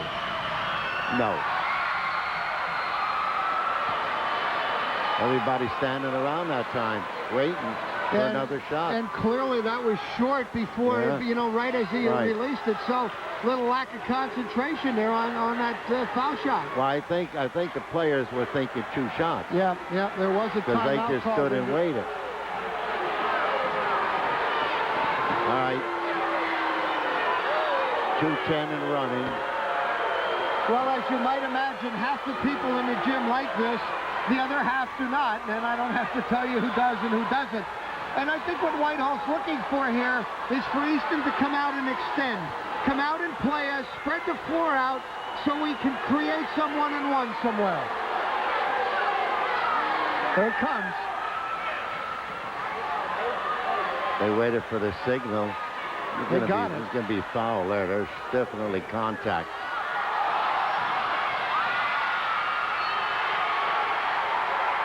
Lisicki's fingertips and out of bounds. And that's what Whitehall wanted. They just want to make this gym floor bigger, give themselves more room to operate. The Zepps miss a peeper inside.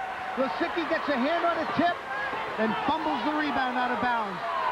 Great effort on his part, however.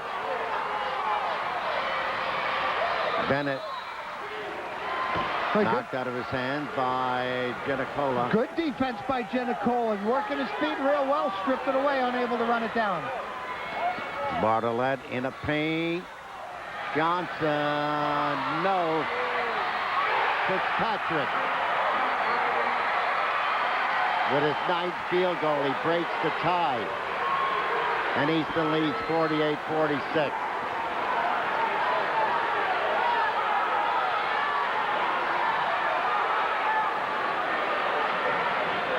Clock.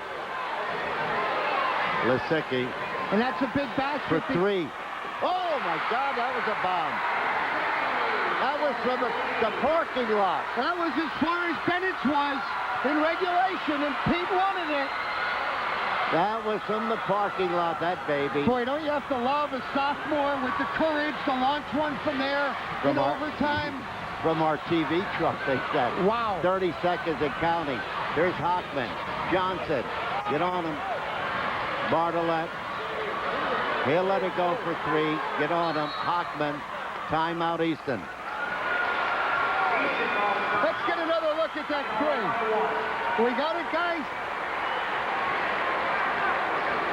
Stan Suffin. You talk about an NBA three-pointer. We have seen 2 of them, that's for sure. Bennett converted on 1. Let's take a look at the range in this one. Let's take a look. That's clock now. Lisicki is going to break out. Oh, come on, not from there. Not from there, Pete. Come on. Nothing but net. My goodness. Wow. Boy, you gotta love it. 49-48, Whitehall. 21 seconds remaining. When time is in, Easton gets the ball. See, now the difference is there's only 1 point separating them. Well, the last time there was 2, so they could go for the tie. Yeah, Easton can score and go for the win. They either score. A score of any kind puts them up by 1, and Whitehall would have to regroup and get back. 21 seconds remain. Everybody on their feet.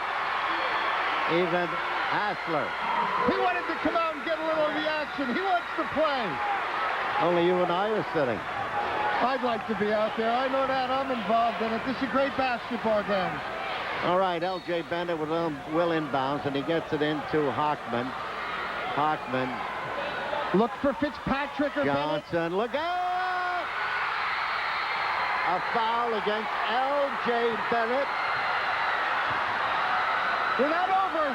No, 13 seconds. They try to go to Bennett. It's not a good pass. And it allows, it's number 40 into the game, Jamie Bretz defensively, who steps in front. The pass did not lead Bennett to the basket where it needed to be, and Bretz was able to come up with the turnover. And Cusco goes to the foul line for the first time tonight.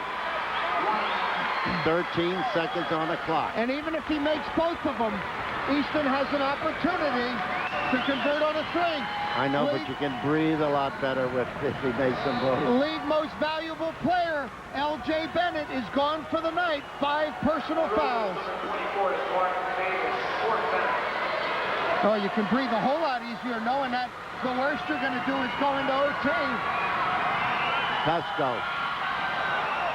Ooh, banked it in. He banked it in. I didn't know the banks were open on Saturday night. Yeah. I guess they are. They're open here. 50-48. Chad Cusco, 6-foot junior. Bang! What a night he's had. Kathy Hassler approves. Out of bounds. Zephyr stepped on a line, and that was Jamie Bretz. Almost had an interception. Stop the clock with 10 seconds remaining. Inbounds to Bartlett. Pick him up, pick him up. Got it. Nope. No. Easton's going to get another shot. 4 seconds. This is it. Right here. Right here.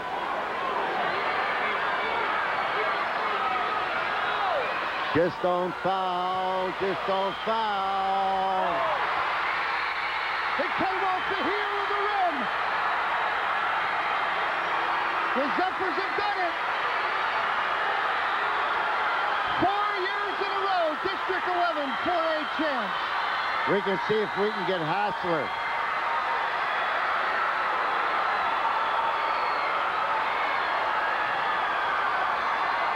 They're going to get a piece of history. They joined the Huskies of Dira in the mid to late 60s, coached by Dick Schmidt, 66, 67, 68, and 69. Back to the 49, 50, 51, and 52 seasons of Copley. Joe Steiner, 4 straight district championships. The Whitehall Zephyrs have now joined that elite company under the direction of Ron Hassler.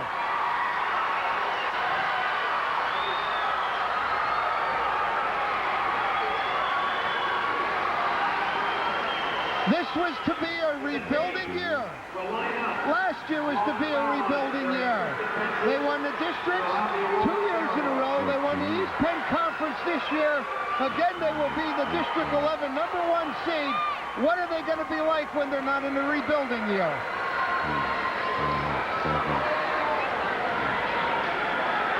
A.D. Bob Kratzer, Dennis Love, John Horlocker, a former trainer, still traveling with them.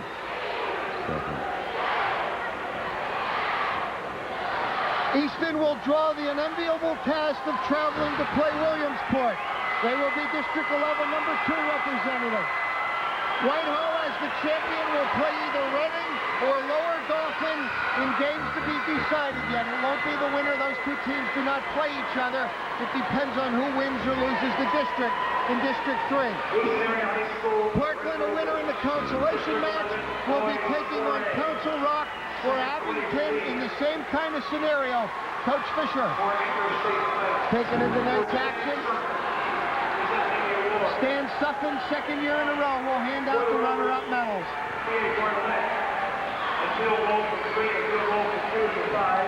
So many people you can look at tonight for Whitehall. You look at overtime, Zoke fouls out with 1 tick off the clock.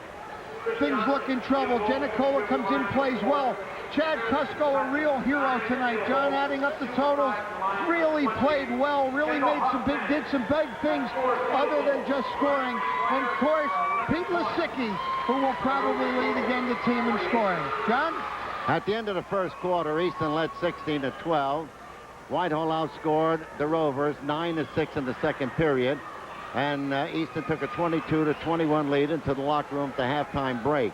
Whitehall outscored Easton 12-10 in the third period, and Whitehall went ahead 33-32 after 3 quarters of play. Easton outscored Whitehall 14-13 in the fourth period to tie up the ball game at 46. But Whitehall went ahead in the overtime period. They scored 5 points to Easton 2, and Whitehall won the ball game 51-48. Individual scoring honors for Whitehall went to Pistol Pete Lisicki, the 6'3 sophomore sensation, who had 24 points, 8 on 8 field goals. 3 of them were three-pointers, and he had 5 out of 5 from the foul line.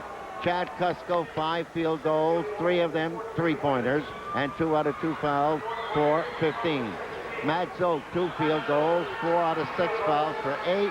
Steve Jones, 3 field goals for 6. So the line for Whitehall, 18 field goals, including 6 three-pointers, 11 out of 13 from the foul line for their 53. They had 51. They had 15 personal fouls called against them. For Easton High, the high score was Terrence Fitzpatrick with 20. He had 9 field goals and 2 out of 5 from the foul line. Terry Bartlett, 2 field goals, 1 of them a three-pointer for 5. L.J. Bennett, 4 field goals, 1 of them a three-pointer, 1 out of 4 from the foul line for 10. Chris Johnson, a field goal, 2 out of 2 fouls for 4. And Kendall Hockman, a 5'8 freshman, had 4 field goals, 1 of them a three-pointer for 9.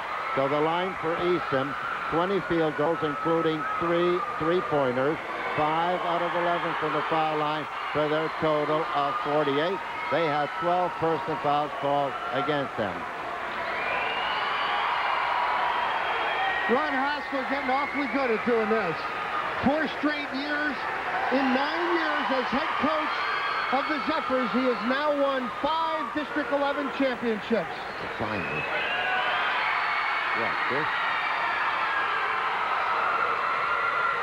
Steve Jones, incredible. The way he has come on. And now the presentation of the trophy. Kurt Steigerwald.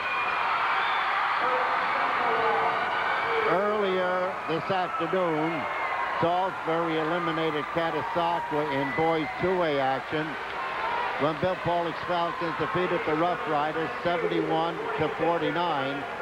And then Saucon Valley won the 2A boys championship with a 54-50 over Jim Thorpe.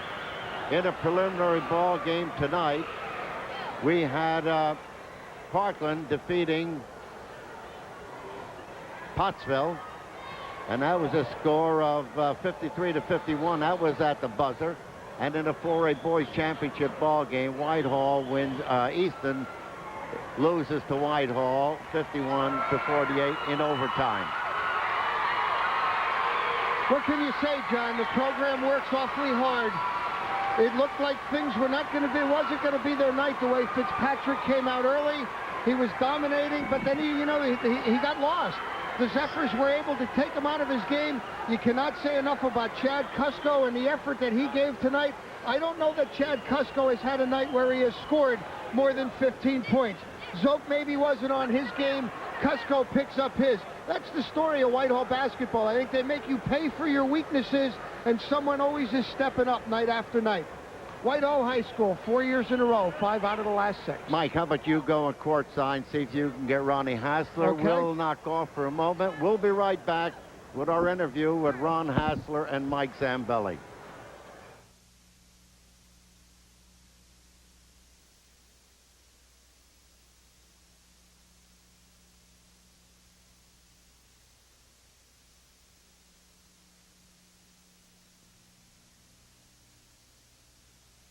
From Whitehall High School. East Bend Conference champions from Whitehall High School defeated Easton 51-48 in overtime to win the District 11 4A championship. Let's go courtside. Mike Zambelli and the winning coach Ron Hassler. Mike? Thanks, John. I am with winning coach Ron Hassler, and coach 4 in a row, 5 out of the last 6 years. Now you catch a piece of history. You joined Deerhoff and Copley back in the late 40s and early 50s to win 4 straight district titles. You have to be real happy with this crew. This was supposed to be a rebuilding year. I'm more than happy, I guess, real proud. I just, everything seemed to be going wrong tonight with the fouls early, and, they jumped out on us a little bit, and they just seemed destined to come back and take it. I told them, we talked about it being a part of history and, the pride that's involved, and I just told them if you get a chance to get your teeth into it, you sink them in and you don't let go. And I guess that's basically what they did, because I don't know how we pulled it off at the end. I really don't. It just seemed like with Matt Zoke fouling out, to bring people in off the bench that sat 31 minutes or something like that, the task seemed really inevitable. And plus the fact they could now double up almost on Pete Lisicki now that Matt Zoke was out. And Pete just hit a tremendous monster 3. That was my next question. I know you were looking for Pete there. The range on that three-pointer was incredible. He was right on top of you. Yeah, that was not called. That was not designed. It wasn't good coaching. It was just a tremendous athlete making a tremendous shot. Yeah, well, you got a lot of that. We got to also talk about Chad Cusco. We had him for 15 points. That's the most points I know that he scored. But even above that, I thought the little things that he did defensively inside were real big. Yeah, he's built real low to the ground, so if there's loose balls, he seems to be able to pick them up without going on the floor with them, and he always comes out of the pile with them. But I guess the biggest factor is his shooting tonight. We talked about it quite a bit this week, and, I had a couple talks with him that, we're at the level now where we can't play with him only taking 1 shot a game or 2 shots. He has a good shot, and we just can't depend on 2 people anymore. We're at the level now where all 5 have to be looking to score and, take opportunity of it. And he certainly did tonight. They certainly are doing that. Coach, I know you were upset at halftime. We didn't get a look at the replay on what maybe you thought was a travel. What do you say to your team in halftime? I know you're upset. I saw your reaction. Now, you don't like that call. You go in, you're down by 1. What do you say to your team in halftime? Yeah, it wasn't so much a travel call. I just thought the fouls were uneven. That's all I'll say. And I'm not used to that. And I'll tell you the truth, I really don't like these 3 refs because we're getting 3 times the amount of fouls with them for whatever reason. I guess because they're not used to it. And it always seems to be one ref that's standing out and calling a little bit more than the others. And, you know, I just think we should play the way we play all season. What, is this a showboat or something for referees or try to get extra refs in? I'd rather play with, you know, we play a season with 2, we should play the tournament with 2. And I was unhappy a little bit with the calls early. And maybe some of that was just my enthusiasm, you know, overreaction and that type of stuff with a big game like this. So I watch the replay sometimes, and I said they make some great calls, and it didn't seem like it at the time. They do, and, you know, it's funny that you brought that up, and John and I talked about, you know, I don't think they're used to working as 3 officials as much as they are as working with 2, but certainly that's not to detract, again, from a great effort from you guys now. I don't think we really know who you got coming up next. It's Reading or somebody else. Yes. Have you scouted the District 3? We have some scouting on them, but it's hard to scout the way some of the districts have their tournaments set up. Some of them don't play consolations. It depends who wins the championships. And, you know, even until tonight or the other night, we didn't know which bracket to start looking at. And I guess, you know, this is the time of the year you put out your feelers and you make your contacts with the people you know throughout the state, and you see what you can gather. And, you know, so we're going to spend a week running and looking all over, trying to pick up some films and that type of stuff. So we have some on them, but we need a lot. So we feel comfortable. So we know that, you know, we feel like we play against them on the playgrounds in the summer. You know, we feel that's a big advantage going out there. No question, Coach. I know you'll be prepared. I don't think anybody works harder than you. Piece of history tonight, Coach. Enjoy it. We'll see you next week. Thanks a lot. Okay, Coach. With Ron Hassler, I'm Mike Zambelli. Let's go back to John Dady. All right, let's once again congratulate Ron Hassler on winning the East Penn Conference and District 11 4A Boys Championship with an overtime 51-48 victory over Easton. That's it. On behalf of our fine technical crew, my sidekick Mike Zambelli, I'm Johnny Dady saying good night from the Kirby Fieldhouse on the Lafayette College campus. This has been a Super 2 Sports presentation. Good night, everybody.